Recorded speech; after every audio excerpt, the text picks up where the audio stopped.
This episode is brought to you by Indeed. Stop waiting around for the perfect candidate. Instead, use Indeed sponsored jobs to find the right people with the right skills fast. It's a simple way to make sure your listing is the first candidates see.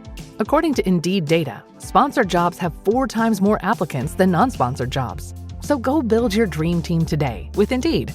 Get a $75 sponsored job credit at Indeed.com/podcast. Terms and conditions apply.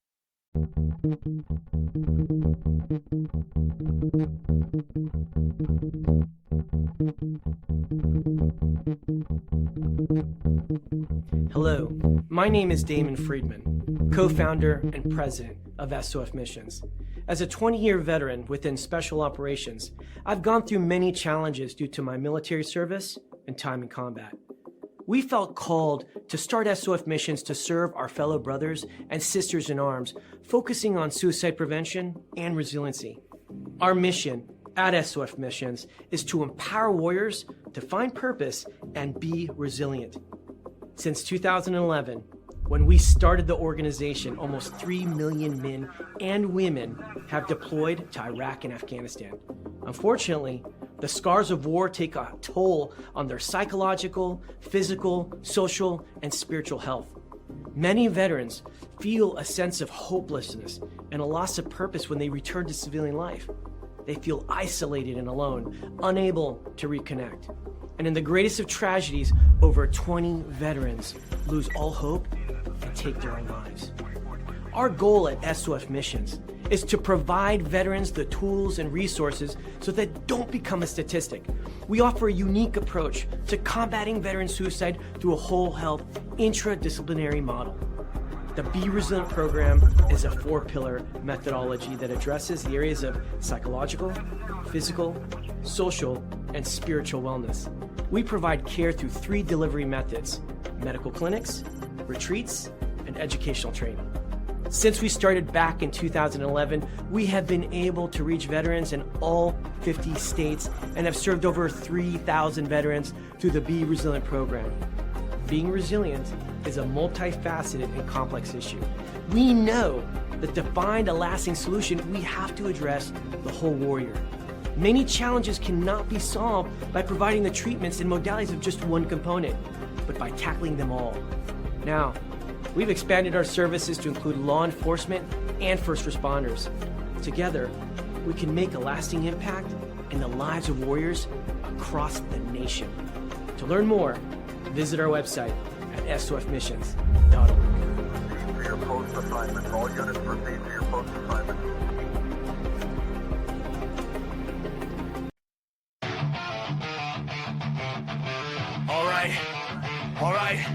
All right. This ain't just a show. This is a platform. Veteran built, battle tested. Welcome to the MisFitNation. Yeah!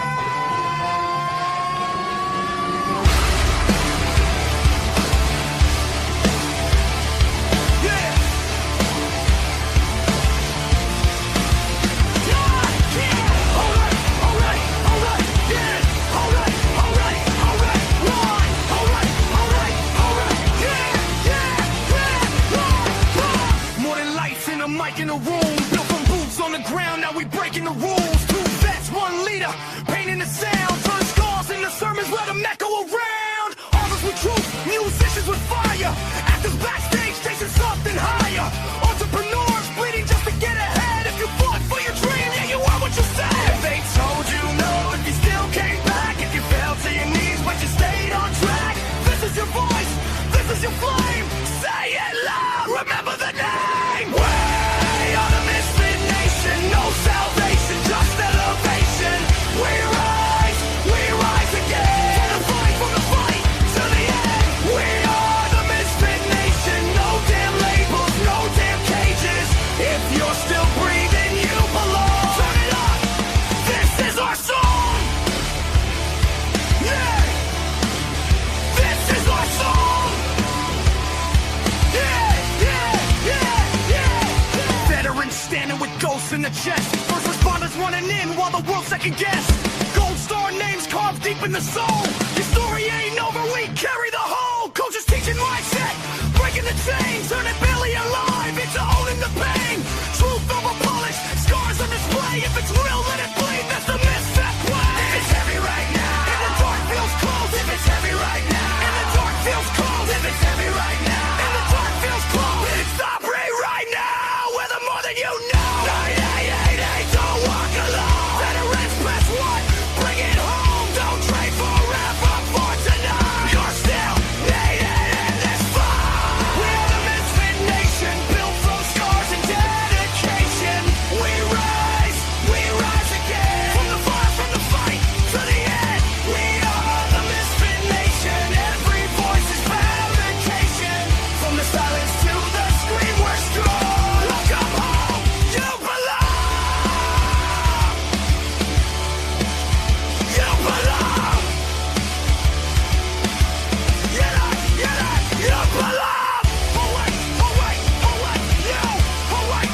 All right. Welcome back to the Sunday after dinner edition of the Misfit Nation.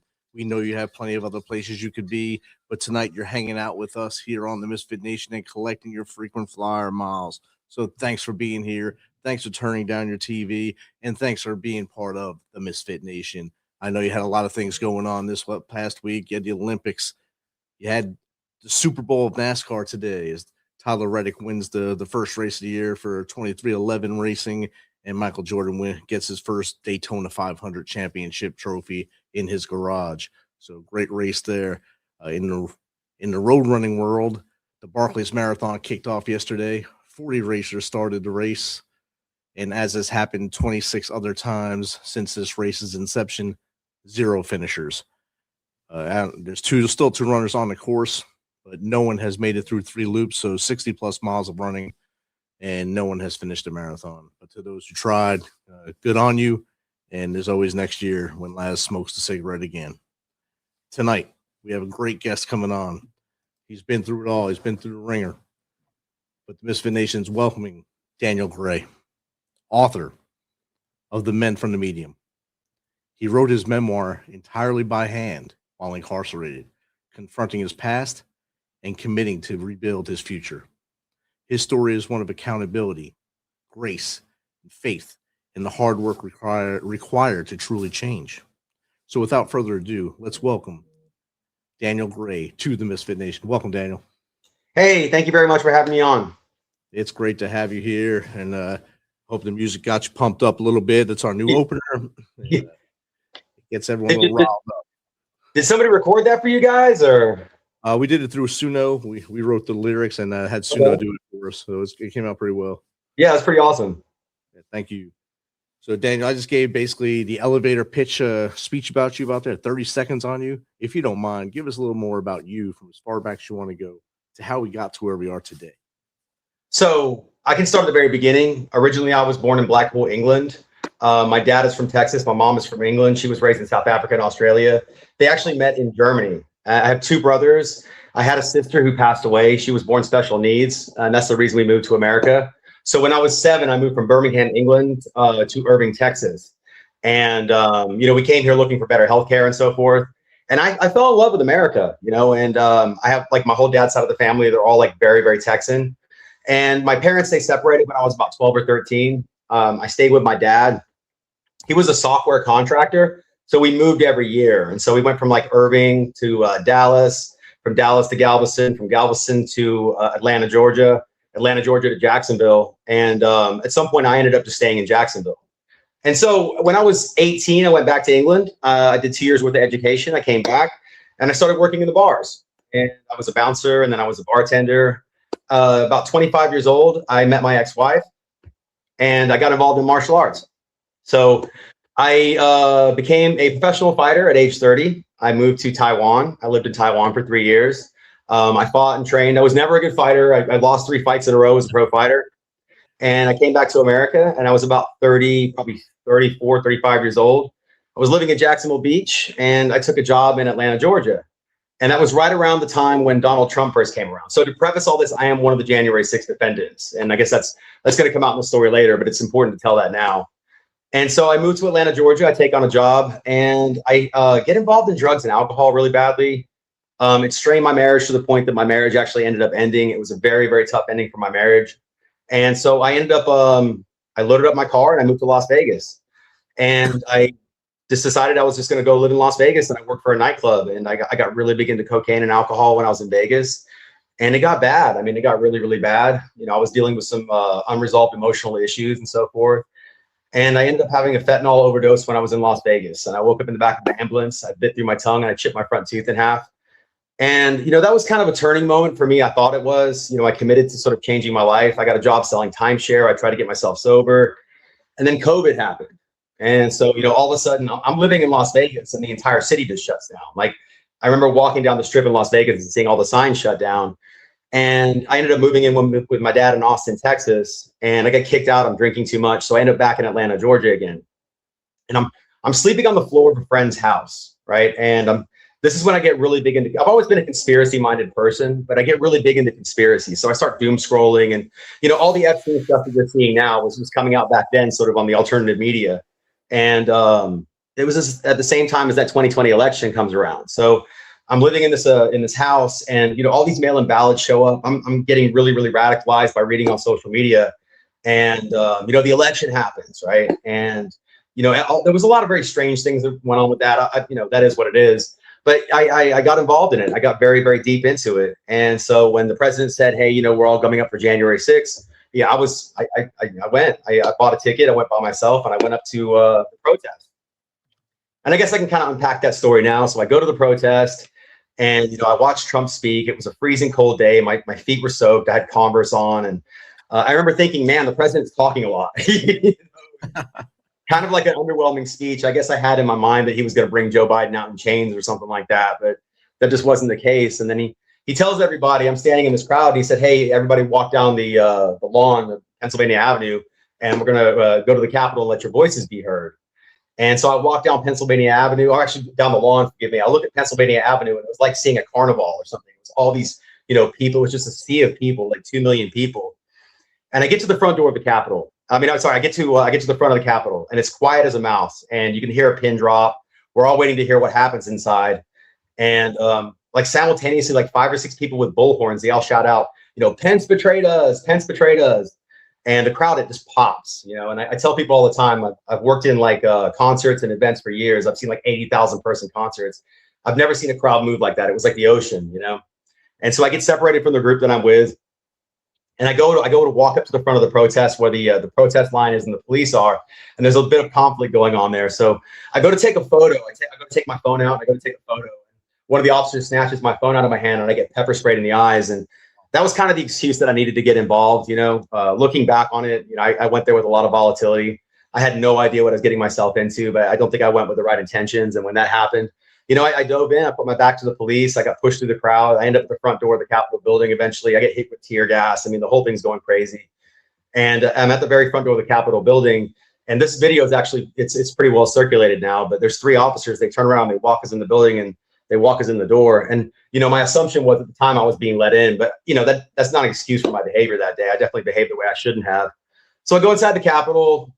I see the officer that I believe stole my cell phone. I actually recognize him from being in front of them. And I walk over, and I go, hey, can I have my cell phone back? And I asked for my cell phone back like 6 times in a row. And they actually play that video of me in front of Congress for the January 6th Commission. And there's an issue where the officer swings the baton at my head. I put my hand at the top of the baton. 14 seconds later, the officer slips and falls on the steps. I'll get into that later. So I turn around and I walk out the building. I hear a cop go, hey, guys, it's a felony to be in here. And I'm like, oh, wow, this is a lot deeper than I thought it was. And so that was kind of it. I go home, and I go back to my Airbnb. I reunite with my friends. I find a friend's cell phone. I get on my other social media. I see that there's just a bunch of stuff going on. And I'm like, wow, this is a big news story. I didn't really understand the gravity of it, but I saw that it was a big news story. And so I fly back to Atlanta, and I get back to Atlanta, and I get dressed for work the next day. I've actually posted on social media at this point. Yeah, this was, awesome, and so on and so forth. I've just told on myself, and I have no idea of the gravity of the situation at this point.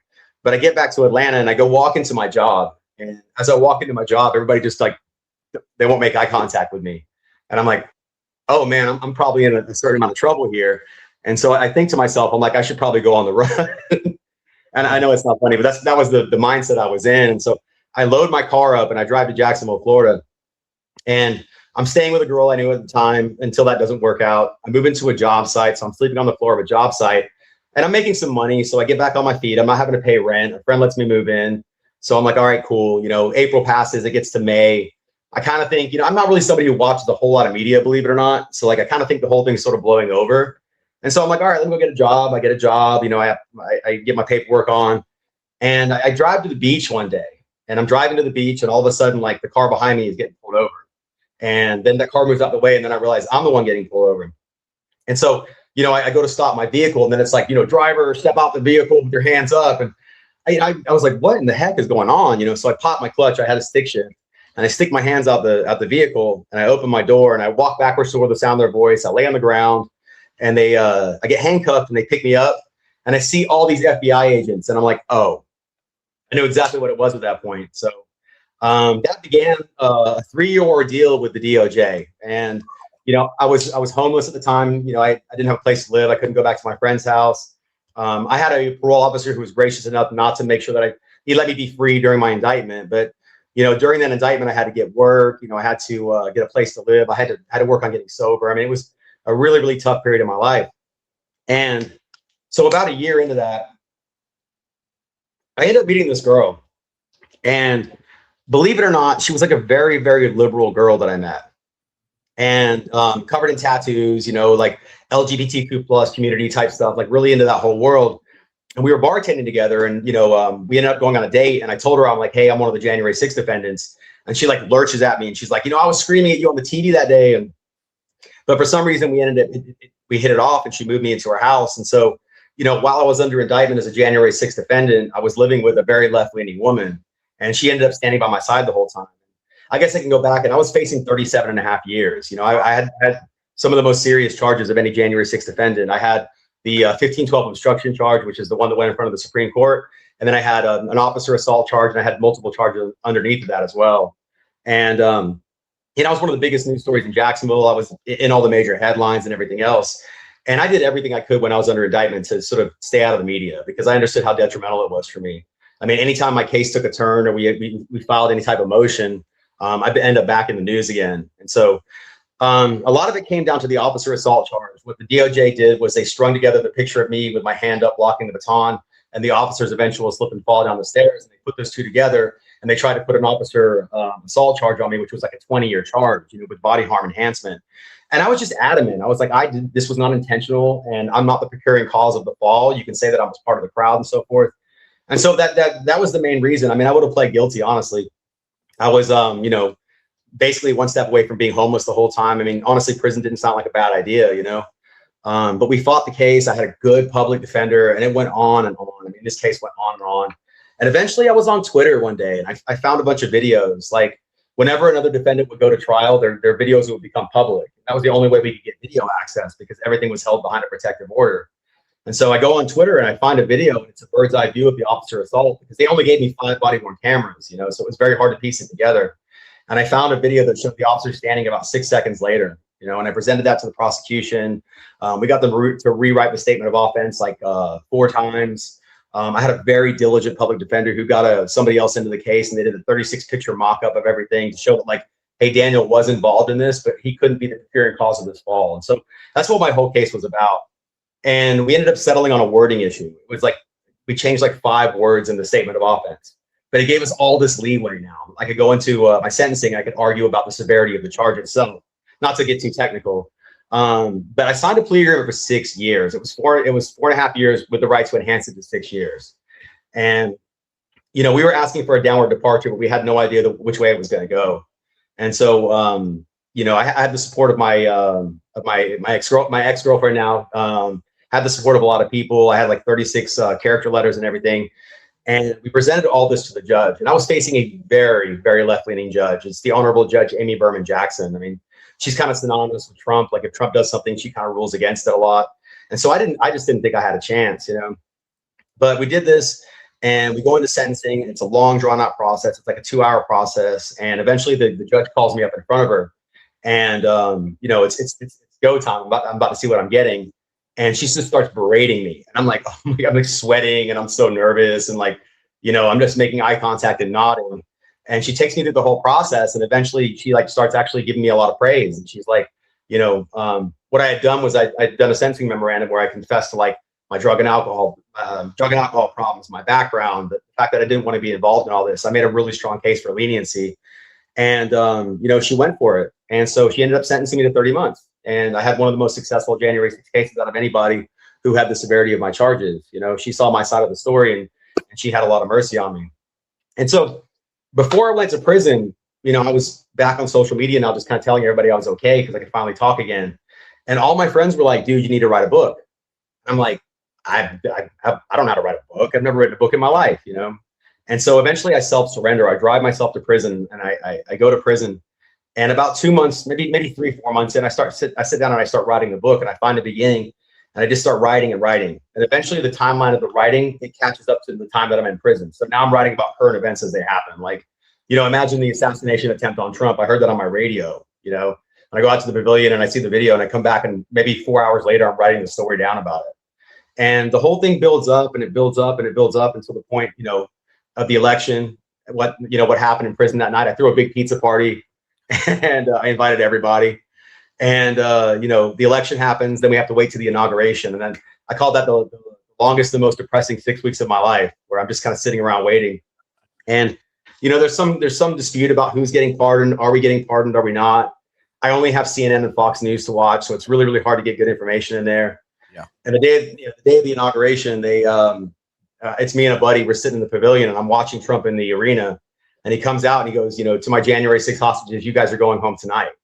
And I'm like, what do you mean? And then like about 20 minutes later, my case manager walks in, calls me to the office. I have a paper from the president. You're being pardoned by the president. And about 3 hours later, I have a guy come into my cell. He flashlights me. I grab my stuff. I walk out. I sign my paperwork, and I walk out of prison at midnight. And I had the book about 2/3, probably about 9/10 done. Honestly, I was almost all the way through it, but I couldn't write the ending as it was happening. So I get out of prison. My ex-girlfriend, she dumped me while I was in prison, so I didn't have a place to go back to. And so I end up in an apartment with a friend. I go through different jobs and everything. And eventually I sit down, I finish the book, I get it done. And then I had to talk it into my phone. So I spent like a good 2 months just talking this silly book into my. Oh, it's horrible, man, because this book is emotional. Like it was like it's a true confession of everything I was going through. And so like, I'm talking about my marriage and I'm breaking down and everything else. And I didn't have Wi-Fi, so it's the only way I could do it. And I finally get it onto a text. Then I send it to a friend of mine, and he's somebody I could trust. And he's like, dude, this is actually a really good book. You just need to tighten up the grammar and the punctuation. And this is pretty much a finished book. And so I'm like, there's no way, there's no way I wrote a book. What do you mean? And so I put it into AutoCrit, which is like a book evaluation AI software. It tells me the same thing. It's like, this is a really good book. It has completed arcs. It tells a full story and everything else. And I send it to like 5 or 6 more friends, and they're like, no, this is actually good. And so, I sat down on the book and I said, I'm going to finish this thing up. So to bring you to present day now, life is good. I have no complaints. I live a fairly sober life. I might have a beer here and there, but I'm very restrained. I'm in bed by 9 p.m. I work a good full-time job. I do interviews. I go to church, and I've got my book put together, and it's in a finished copy now. It's been copy edited. I'm talking to a literary agent now. I could self-publish it, but I decided that I worked so hard on this book that I'm gonna give it a real shot and see if anybody would be interested in actually publishing it. And that's my life. That's where I'm at. So. That's a roller coaster life if I've ever seen one. Yeah.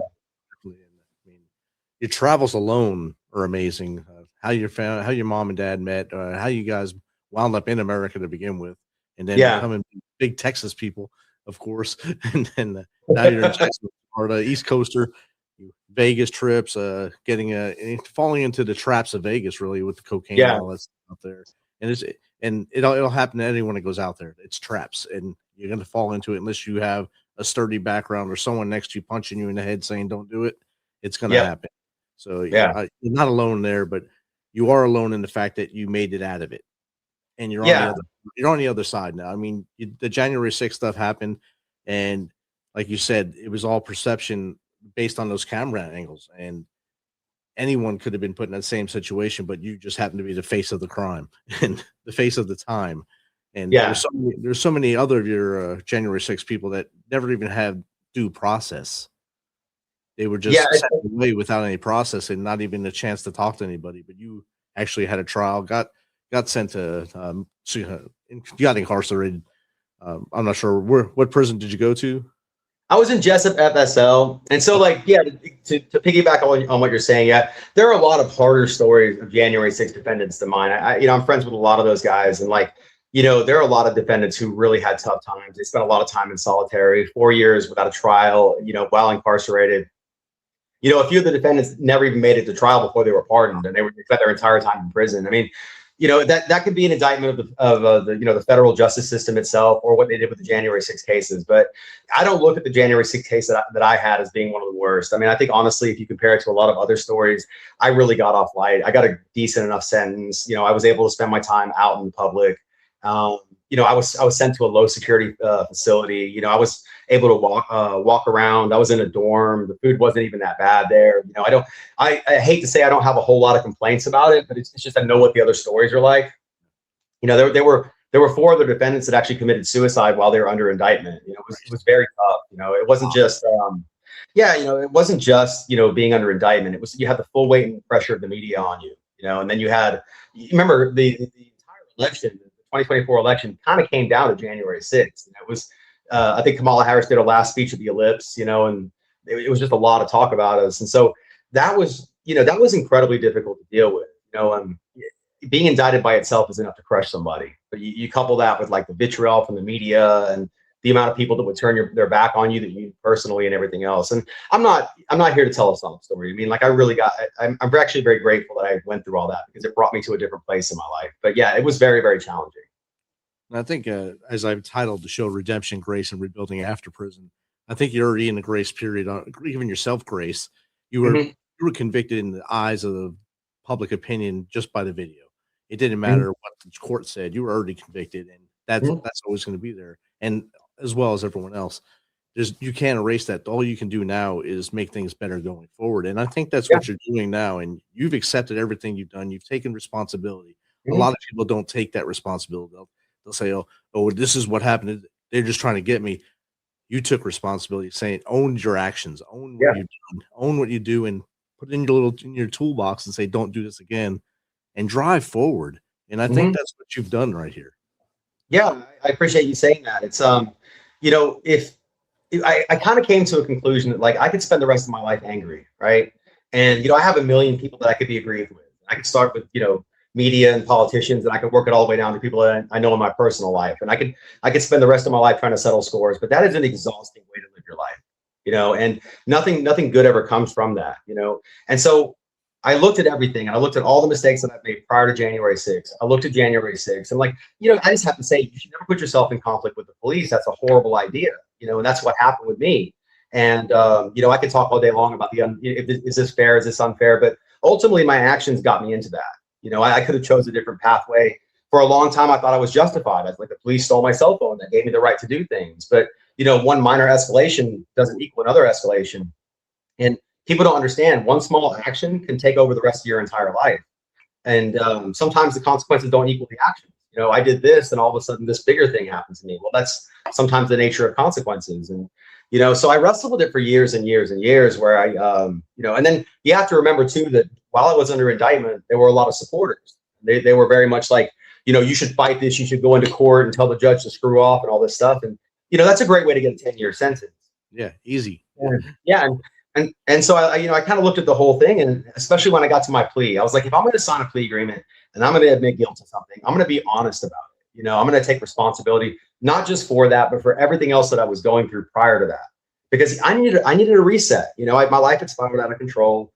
I found myself in a position where I'd lost not just like my identity, but like my career, my health, everything else. I just thrown it in the garbage. And so I said, okay, if I'm signing this plea agreement, I'm going to be completely honest. And I wrote a 4-page letter to the judge talking about overdosing on drugs, talking about, becoming an alcoholic, becoming somebody who was politically like a zealot. And, and I'm not saying there's anything wrong with caring about politics, but man, like the real world is so much more important, and, your friends, and like, don't lose your friends and your family and anybody else over this stuff. And so, when I did that, I was like, this is going to be a reset. I'm going to stick a, like a line in the sand here and say, this is the final moment of all this madness in my life. And so once I'd done that, the only thing left was prison. And so when I got to prison, I was actually in a great headspace. I was ready to get off social media. There was no alcohol. Well, there is alcohol in prison, but not like in the real world, and I could work out every day. I was going to church and I was doing the right things. And, honestly, it was not a bad experience. There were very lonely moments. I had some tough moments with my family. When my ex left me, I had no place to go, but, I did have peace of mind, and I knew that I'd overcome something big. And I looked at it like, if I get out of prison and I get a job and I'm just selling cars or doing nothing wrong with selling cars, but if I get a job just doing something very simple, like working at McDonald's or something like that, that's success, because getting through all this stuff and just getting back to baseline and putting my feet on the ground and making an income for myself after this, that's huge. Definitely. And the way you've presented it here, and I'm sure it's in the book the same way, others need to take a look at that and say, hey, maybe I should stop blaming everyone around me for every one of my actions and just look in the mirror. Look in the mirror and say, hey, you did this, brother. Yeah. Tap yourself on the back and say, learn and move on. And you, like you said, you can get mad at people. You could have held all that anger towards other people, but you can just let it go, brush it off. Like Taylor Swift says, shake it off, moving forward. And just being mad at them just gives them energy, takes your energy away. Let it go.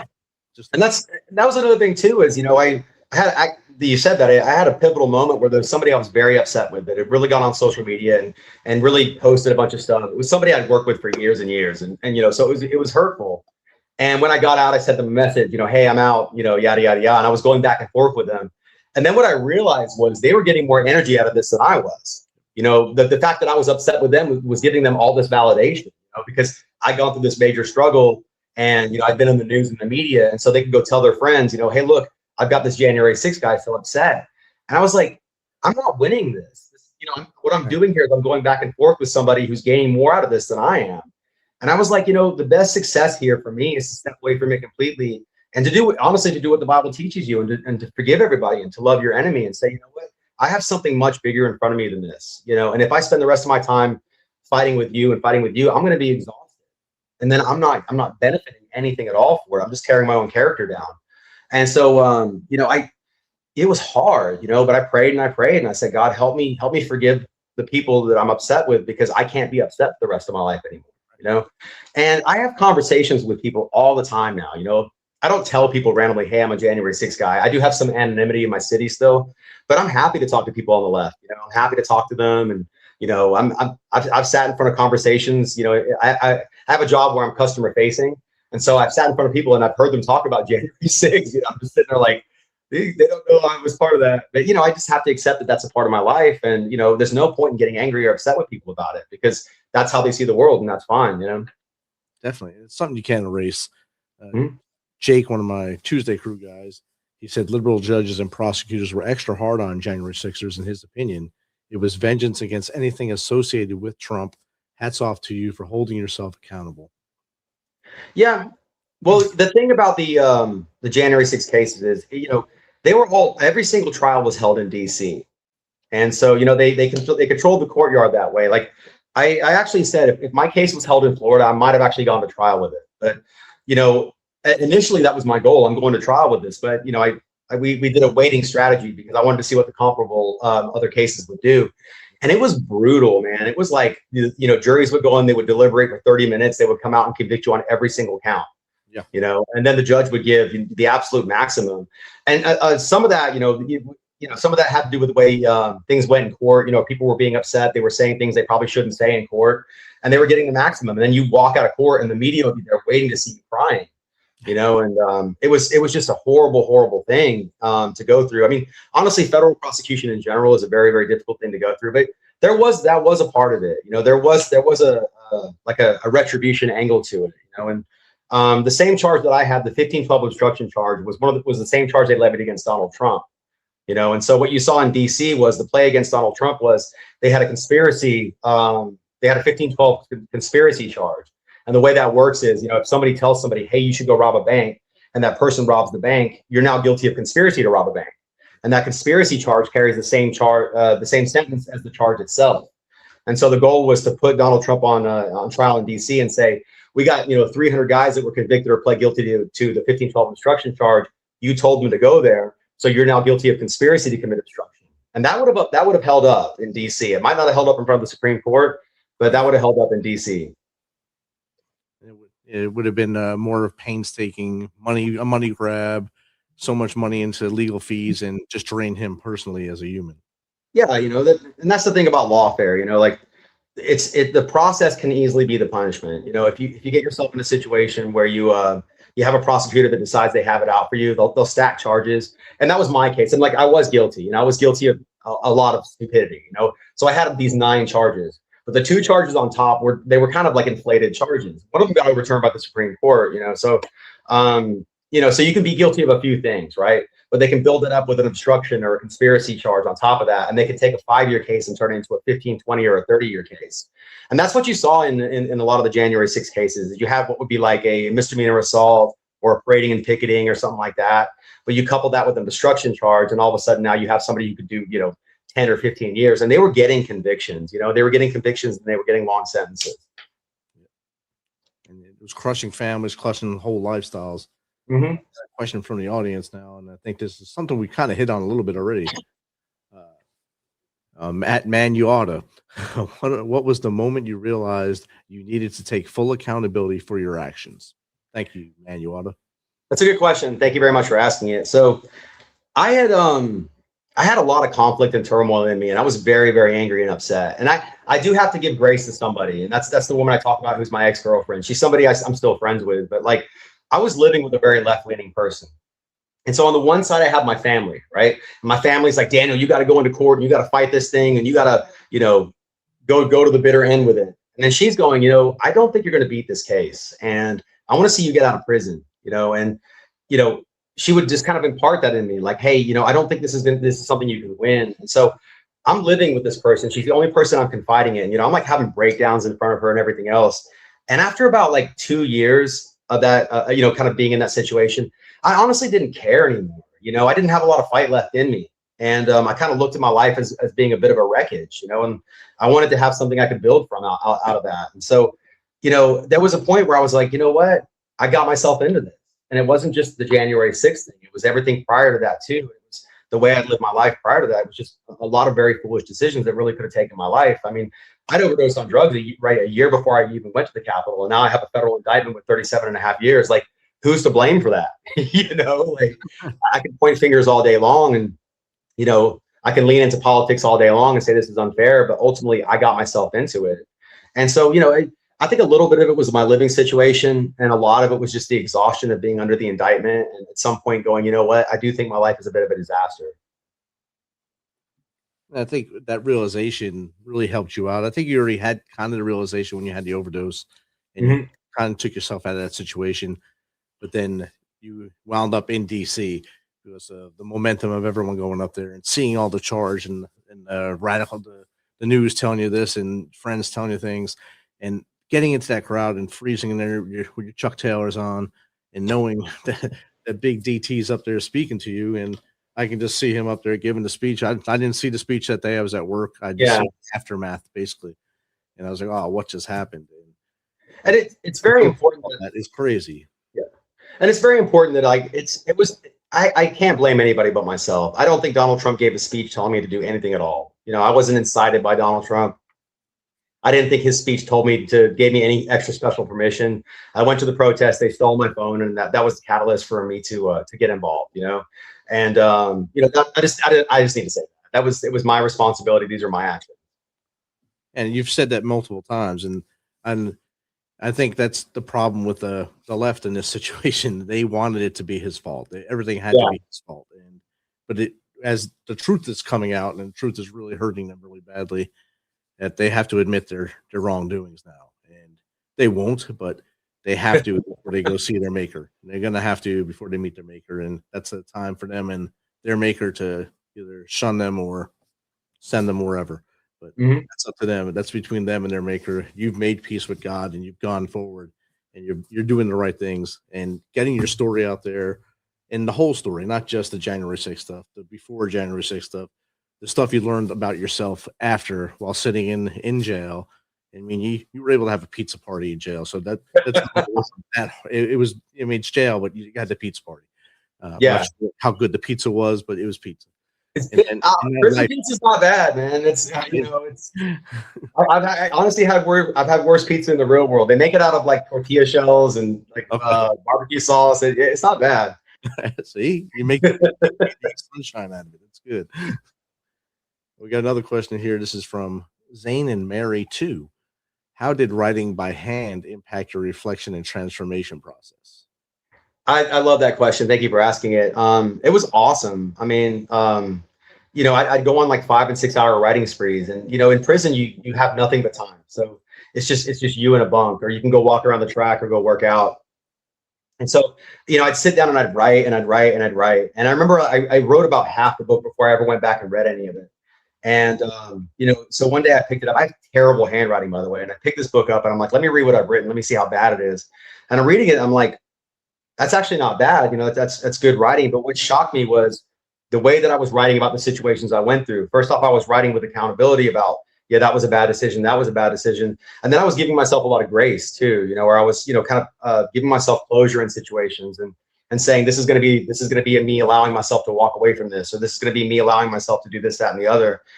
And I was like, wow, that's pretty crazy, And the big thing for me was, once I got the book completed, I sent it out. I ran it through some AI stuff as well, just to get some feedback. And, I was talking to somebody and I was like, they told me, they said, Daniel, this book is proof that you've changed your life. And I was like, well, what do you mean? That's absurd. And they were like, no, you went from being somebody who had all these problems and, you were a felon, you were in prison, and now you're about to be an author. And I'm like, it just blew my mind. I was like, wow, and, it just goes to show you how great God's grace is, how, any moment can be turned around. So, it was hugely therapeutic for me. It was very, very emotionally draining. I actually have only read the book about 2 or 3 times. I need to go back into it now because, we're getting to that stage where I really need to understand my own work. And I, it's hard for me to read, I love sharing it with people, but for me to sit down and read it myself it can be difficult. But yeah, that process was huge. I mean, that was hugely transformative for me. And it shows, and having sometimes writing for anybody, no matter what you've been through, is therapeutic. Just getting to put the words down or type it, whatever avenue you want to use. Mm-hmm. And knowing that your handwriting is atrocious. mine's horrible too. I was always told I'd be a doctor or a priest. I didn't make it to either one of those, but my writing is still atrocious now. And when I write notes here, I have to look at them and say, maybe I should have typed that because I can't understand my own writing. Mm-hmm. But then when you were talking about dictating the stuff earlier, I was like, wow, if I did that, I'd be here all day trying to do that because I couldn't read my own writing to do it. It'd be horrendous trying to read my own writing, do that in the multiple takes of trying to read that stuff. But it would be fun, I guess. Yeah. It was, the dictating portion was probably the hardest portion out of it all. I actually just lost a job. When I got out, it was really hard to get some traction again. And I just lost a job. And so I just said, you know what, I'm going to commit to getting this book onto a text. And so I'm in a dark apartment, it's, there's no Wi-Fi or anything. It's just me talking into my phone for 14 hours a day, And then when I'm talking, obviously talk to text doesn't do a good job with the translation. So I'm getting all these weird translations, but I just powered through it the best I could, and I got to tell you, that moment where I actually got the thing completed into my phone was just such an incredibly great moment, See, Jake agrees. My handwriting is atrocious. And I know, you talked about your family earlier and how your dad made you leave because you were drinking still. Has your relationship with him gotten better since you've come out? It actually, it actually hasn't. There was the January 6th stuff he was really hard-nosed about me not taking a plea agreement. And so, when I got to the point where I was like, this is the best course of action. This is something I need to do for myself, but it's also the easiest way for me to not spend 10 years in prison. I'm 45, turning 46. I don't want to be 55 years old getting out of prison. I didn't know that I was going to get pardoned. There was no way to know back then, And so, when I took the plea agreement, he just kind of cut me off. He stopped talking to me. And so he wouldn't reach out to me when I was in prison. At my sentencing, he actually cussed out the cop and my attorney. I had to ask him to leave. It was just a big disaster, and that's something I would like to work on. But there's a lot of distance. He's moved overseas now. And, that's the thing about a federal indictment in general, man. It tears families apart. You get in there, you get around a lot of other inmates, and they haven't talked to their mom or their dad in years. My aunt, I talked to her a lot, and the good thing is when I was in prison, I actually rebuilt my relationship with my mom, and I hadn't talked to her for a while. Now she actually lives in my city, and we see each other all the time. And so there was some good and some bad, but there's still a lot of work to be done there. And that's something, thankfully, you can work on when you have the chance. If you get to link up with your pops again and maybe have a cup of coffee with them, just say, I'm sorry for everything I put you through. There's these types of issues, they put a lot of strain on everybody, and I'm at a place now where there's a lot of peace in my life. I got to a place where life's comfortable. I don't have any enemies anymore. I don't have any more axes to grind or anything else like that. And so, that's very heavy on my mind, honestly. We had another question pop in here. This is from Look in the Mirror First. I just said this earlier. I guess they stole my name. But Yeah. what role did faith play in helping you rebuild your mindset? Thank you. Yeah, that's a great question too. It's huge, you know. I mean, it's absolutely huge, you know, and especially sometimes I look at where I'm at now and I honestly can't believe it. You know, I think back to when I was under indictment, and I honestly thought my whole life I thought it was over. You know, I thought I'd lost everything. I thought there was no hope for me. And, you know, I was very upset with God. You know, I'd always be challenging God, like, why would you do this? Why would you allow this? And, you know, I searched the Bible, and there's a verse I always talk about where it says, rejoice always, pray unceasingly, and everything give thanks, for this is the will of God in Christ Jesus concerning you. And so my big thing when I was under indictment, I was like, what is your will, God? What is your will? You know, and I found that verse, and it says, rejoice always, pray unceasingly, and everything give thanks, for this is the will of God, you know? And I'm like, wait a minute, that's actually the will of God. The will of God is for me to rejoice, pray, and give thanks, you know? And so I look at the wholeness of my situation, and I was praying. I was like, God, please take this away from me. And the truth is, God had already answered, yeah, I'm going to take this away from you. Wholly and completely, I'm going to remove this from your life. But it's going to happen on January 20th, 2025. And so the younger version of me, you know, I just, you know, we want things immediately. We're kind of finite beings. We don't see the future. And so we want things to happen immediately. And so, you know, when I'm praying for all this and I'm not getting that immediate answer, I was kind of feeling like God wasn't there. And, you know, when all of a sudden the whole pardon thing happens, I walk out, I get to a place where I have peace in my life, and I go, wow, Lord, I really see what you were doing there. You know, my job was to rejoice, pray, and give thanks, and just to be trusting and trust in your timelines. You know, I don't think I was such an impatient man before, right? And I've learned patience and peace through that. And like, I don't think I could have learned it any other way. I was such a stubborn-headed guy. I mean, look at the problems I allowed into my life, you know, like, and how else was a man like me supposed to learn except to go through a process like that? And so, yeah, you know, I think the truth was, I think my faith is now stronger than it ever was, but it was God's grace that carried me through it. You know, I think I might've had a mustard seed's worth of faith the whole time, but maybe not more than that. Now it's sprouted into a tree, so it's good. It's huge. I mean, like, I just know that all things are possible. You know, I walked around the track every day, and I would boldly approach God and say, you know, Lord, I'm asking you to move the president's heart and get me pardoned and get me out of here. And if you've been to prison, you know, that's an impossible prayer. Like, who gets pardoned by the president? That's absurd. You know, what I'm asking for is insane. And for it to actually happen, what could I ever question God about ever again in my life? And like you said, when you took the plea deal, you had no idea that President Trump would be President Trump again. I mean, I don't think any of us did. I mean, it was just, yeah, you know, so it was like fantasy out there. No one knew yeah, that. And even, you know, even if Trump does become the president, what are the odds he's going to pardon the January 6th defendants? I mean, we were the most volatile issue in the entire election cycle. Or what are you going to do with the January 6th defendants? And it was probably the most unpopular thing that he did. I mean, we had a lot of supporters, but they hammered him on that one. They hammered JD Vance on that one. If you remember, all the confirmation about Pam Bondi was all about, you know, January 6th and so forth. And so I'm sitting here watching this, like, there's just no way they're going to do this, you know. And I have to give, you know, you got to give kudos to President Trump for that. You know, like, a lot of people say politicians, they don't care about their people and they don't follow through with their word. But him pardoning us was a very unpopular thing. It was very detrimental to his campaign, I think, and he followed through with that. So, you know, I have to give the man absolutely his due for that. And that comes from him not being a true politician, just being more of a New Yorker businessman, and then fell into politics. So he's not the true politician that we're so used to. He's just a regular New York guy. When he talks, he's just like me growing up in the city. He sounds like any other person in New York. They don't have no filter. They just talk. And that's him. And that's why most people hate him. And and he's good through the justice system too, you know?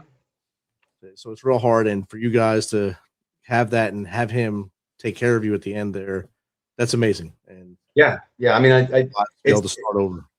Yeah, it's such a unique experience. You know, I met an inmate right before I got released, and he basically said to me, he said, don't forget that any one of us would trade places with you right now. So don't forget how big of a blessing this is. And that's actually one of the last lines in the book I wrote. Is how could I forget that? Yeah. All right, we have two more questions came in. We'll get them, and then we'll start wrapping up. This is from Indy No More. How do you respond to people who struggle to believe in second chances? Great question. Wow.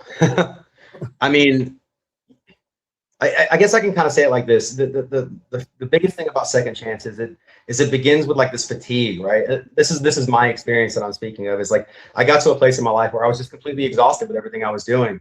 And I got to a place where I was like, this isn't working anymore. And so, after that, it's like, okay, well, I need to make a change. And so then it's about taking an actionable step, And for me, the actionable step was sitting down and writing, and that changed my life. It was just I did it without understanding what was going to lead to or what the future even looked like for me, But for somebody who doesn't believe that people deserve second chances, like I can't think of a single person in this world that doesn't have something they regret. I can't think of a single person who is who's ever lived a perfect life outside of Jesus, obviously. And it's like, that's the true grace of life. That's the nature of grace itself. It's not earned. It's not something you deserve. It's one of the highest virtues that a man can strive towards is that grace. And you have to have, the only way you can achieve it is by first saying, these are the things that I've done wrong. You mock grace if you don't hold yourself accountable. You don't say, hey, these are the mistakes I've made.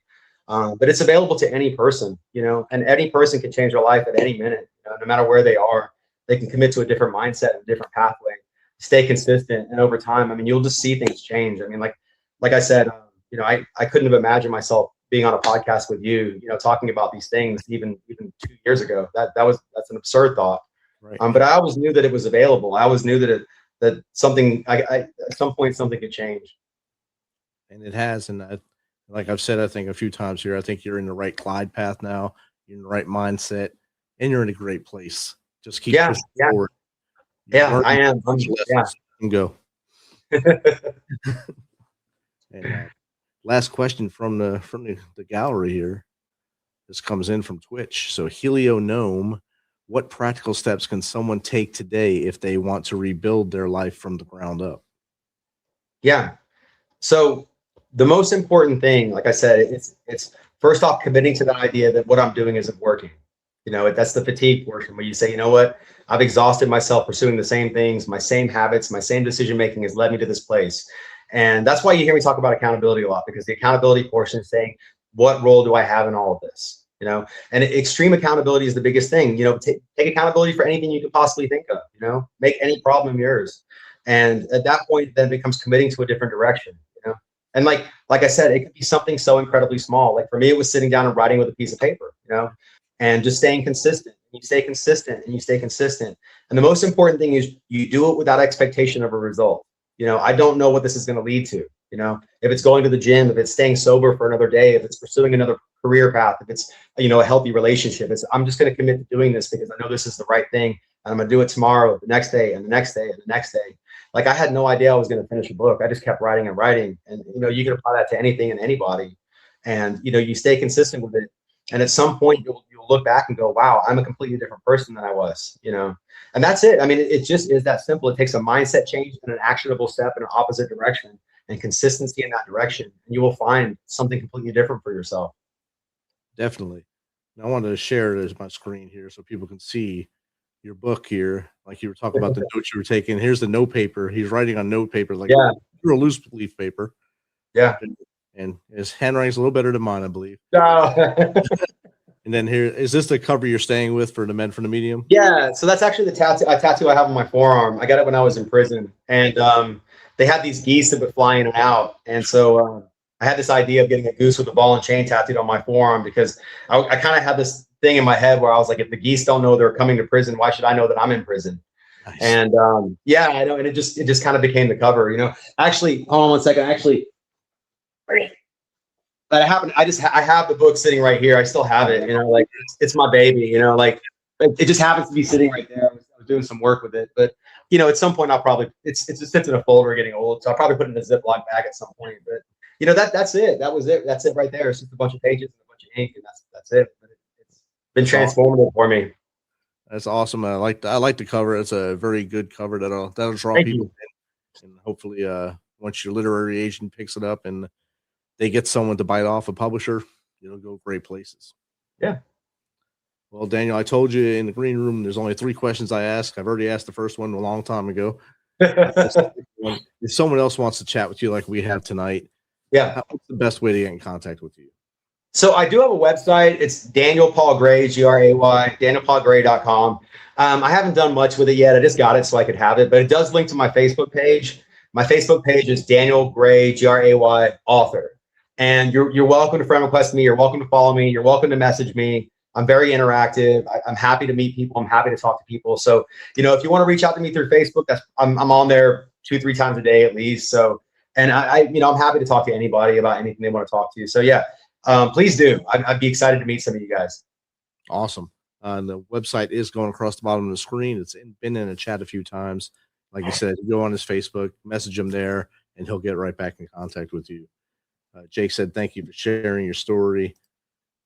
May it be an inspiration to others. Best of luck and God bless. Thank you very much. Thank you very much for that. And our final question, I gave you a sneak peek at this earlier too. What's 3 things the Misfit Nation can start doing tomorrow to be better people? Well, the first thing is trusting the Lord with all your heart and lean not on your own understanding. That was huge. I would say spend less time on social media. Spend less time in the doom scrolling world. I know there's a lot of evil in the world. I know that we're seeing things that we don't want to see and all this horrible stuff. But there's always been evil in the world. And there's people out there that you can meet today that you can be useful with and you can help and so forth. And the third thing, I would say, exercise, eat right, drink more water.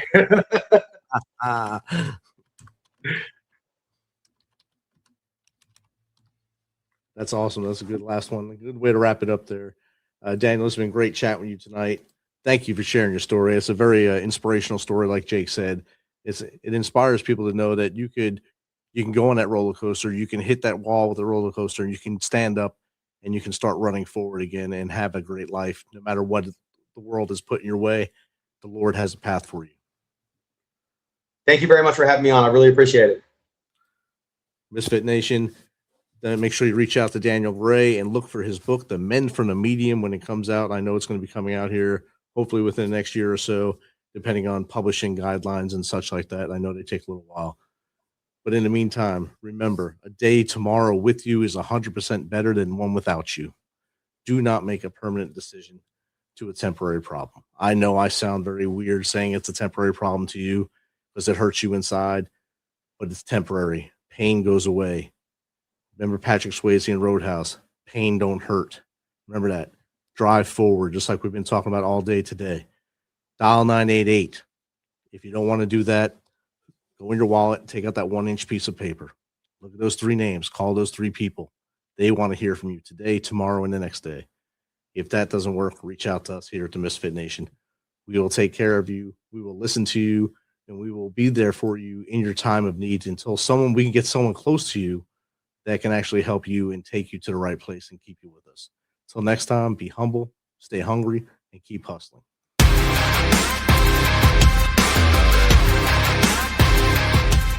Thanks for checking us out and being a part of the Misfit Nation Show. Don't forget to visit our website at themisfitnation.com. That's themisfitnation.com. Check out all our past episodes and get some of the great Misfit Nation gear for you and your family. As always, be humble, stay hungry, and keep hustling because we are Misfit Nation. Misfit Nation.